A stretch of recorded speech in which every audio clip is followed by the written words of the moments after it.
Welcome back. Before the break, we were talking to our distinguished guest today, Saif Osmani, an architect, an artist, an exhibition organizer, and whatnot. Saif, you've talked about they conceptualize entire cities and add people in. There is some really interesting things happening in Delhi, Bangalore, and Dubai. Well, what do you mean? Throw in people. They throw in people. I think, like you're saying, there was a time probably where architecture was maybe responding to The needs. to the needs, and it was an incremental sort of development. Mm-hmm. So, and people understood development.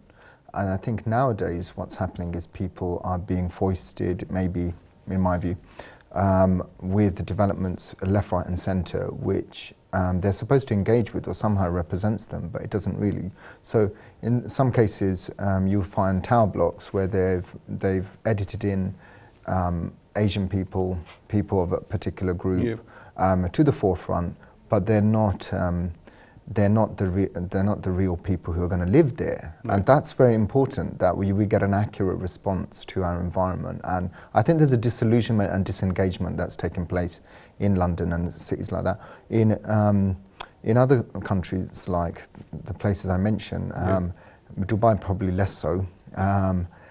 In India, there's a bit more criticality where the high courts have actually said, hang on a minute, you've got to be careful how you develop in our cities, because you could really disengage a large majority of the people.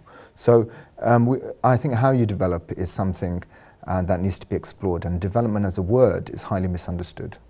Right, like you mentioned earlier, that in London, there are a lot of buildings which are not inhabited, see, they're vacant, see.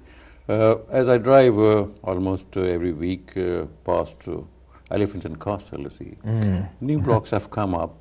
There's nobody there, and I understand that the flats were sold off the plan.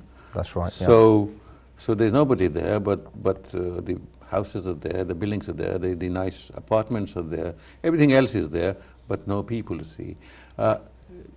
Is contributing to the homelessness or the scarcity of housing, one thing, but also alienating people from one another, you see, because they don't know who is going to live there, and those people who will live there in those empty apartments, you see, probably here for 3 months or 6 months or something, they won't associate with the local population, see. That's exactly it. I think they're selling a lot off plan to people abroad. Yeah. Whereas before there would have been a larger market in this country. And that's why people have coined the term London as Dubai on Thames. Yep. You know, where tower blocks are coming up so fast, and they're very tall ones. So we're looking at something about 50 stories high, 50 floors high. And is it suitable really for families, for people to engage in? It's not. It's very, in a way, it's opposite to community. But if people are using them as holiday homes, then it's okay, isn't it? They think that we can be here for 3 months and do the shopping, live here, or use it as a pad, and then go home. Yeah, well, people are free to do as they please, but I think there's, as an artist and as a designer in London, it's something we have to constantly work with, where we're addressing in our works, you know, and the contemporary artists are doing that. They're saying gentrification is an issue. You know? Right, but you can feel like that, but how influential can you and your profession be?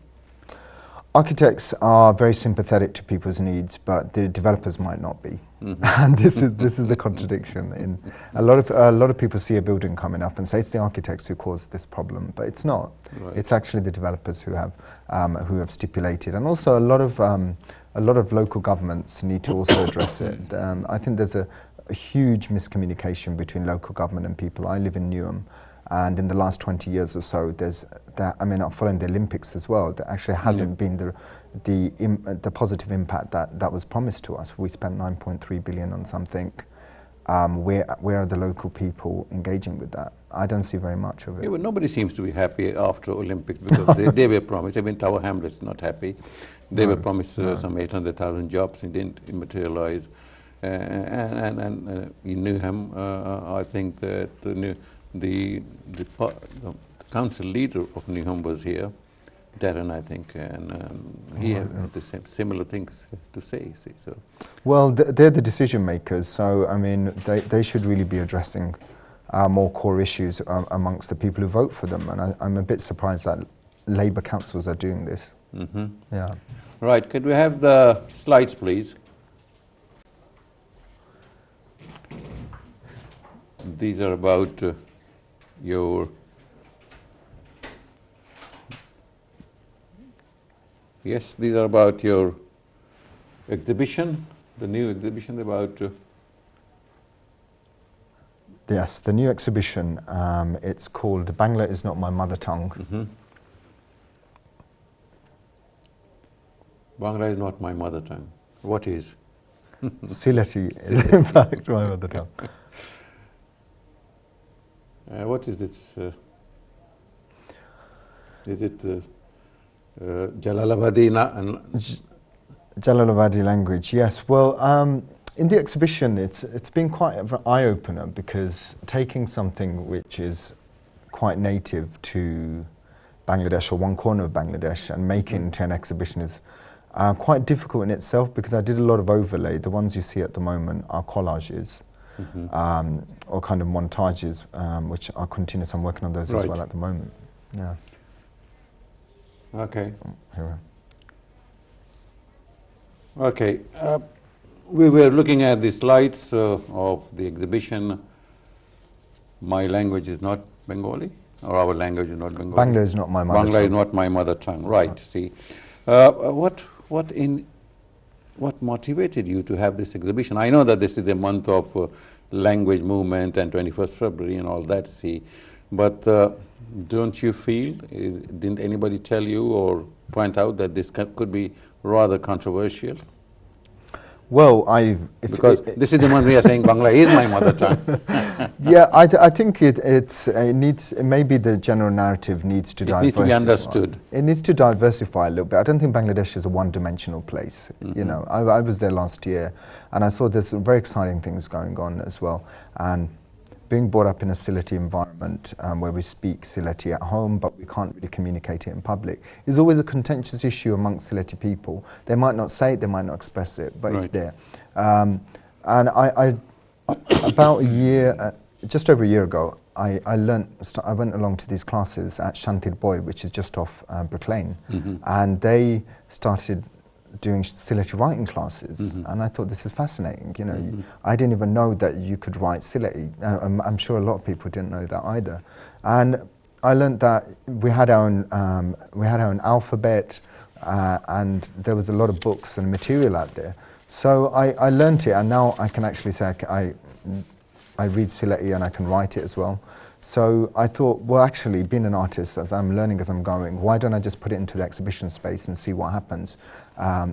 Because that's what the exhibition space does. You know, you're supposed to explore ideas and try to bring them to the forefront. Yeah. The script, Sylheti script, I mean, I was reading about it, and it has different names: Musalmani Nagari, Jalalabadi Nagari, and full Nagari, and probably Sylheti Nagari. See. But, and also that in the mid-19th century, somebody wrote a book about the Prophet ﷺ, Halatun Nabi, and it was a gentleman called Mr. Sadiq Ali of Sylhet. See. That was also in Nagari, isn't it? See. That's right, yeah. But this is slightly different from the script that we use for the mainstream, I would say, Bangla language, is it? Yeah. Right. Well, yeah. Well, the Wikipedia says that Sylheti or Siloti, there are variations, is an Eastern Indo-Aryan language primarily spoken in the Sylhet division of Bangladesh and the Barak Valley region of southern Assam, India. This language is considered a dialect, and I'm quoting it from Wikipedia. Don't accuse me of the Bengali Bangla language by Dhaka. By Dhaka means the administration. Okay, yeah. How do you react to that? Again, it's quite questionable whether. I mean, different historians have said different things. Right. And the issue about it being a dialect is in Bangladesh it's a dialect, yes. And at the moment it might be considered a dialect. 9 million People in Bangladesh, roughly 9 million speak it. 1 million, I think, in Assam speak it. So, but in Assam they speak Assamese. They speak Assamese, but there's a large majority do speak, like, Assamese is very close to Sylhet, actually. So what you've got is... Assamese is close to Sylhet, Sylhet is close to Bangla. Sylhet is close to Bangla, and so you've got this kind of branching out from through the Devanagari, and that's questionable. So some people don't think actually Sylheti came from Devanagari at all. So, but actually Bengali and Sylheti do overlap about 90%, over 90%, but it's unintelligible that the two groups can't actually communicate through it. And I found that area quite interesting because till you take it into the gallery space, you don't really have that conversation, you know. And I've done some paintings which are taken from contemporary archives, and I've written everyday words. You saw some pictures which we use, like Bari, Gaur, London, in Sylheti, to make people feel a little bit uncomfortable as well. That actually, why don't I know my own language? You know. Are other scripts used to write Sylheti language? I read somewhere the Sylheti Nagari or Jalalabadi Nagari is one of the many scripts used for writing the Sylheti language. But could be other scripts. Bengali? Bengali could be used to write, so I don't know quite where you read that, but the Sylheti script, they have got a couple of fonts in Sylheti, and there's new ones coming up every day. Actually, there was talk about one coming up 3 weeks ago, so I'm sure it's out now. So it's very similar. I mean, a lot of the words are similar, like go, ko, you know, so you do have similar words. There's a lot of overlap, but just in everyday language. Right. They seem to be. Again, Wikipedia says it is an almost extinct script. This is because of development of Bengali scripts or Bangla script more after 1971, the liberation. Also because of it did not make sense for a dialect to have its own script. See, I do not know whether it makes sense or not. See, but to me, as I read back in my college days, that a language has to have an area where it is spoken, people who speak the language, literature, and also a script. See, so if Sylheti has a script, it has an area, it has people, it has literature, then it's a language. It fits all those things, yes. All the checks, yes. Well, this is it, and I think that's why I said Bangla is not my mother language, because it is essential, but I didn't want to call it outrightly a language, because I think there's still a process in which its revival is coming forward, you know, that people need to claim it again, partly, for it to revive. I mean, it's been around for so long, it's still very, I mean, we speak it at home every day, so it's still there. It's still very, very vibrantly there at home and in public spaces in Sylhet. But why have a script for Sylheti? We'll continue with this in the next segment because we're coming to the end. But why not, can't we use the same script that we use for writing Bengali?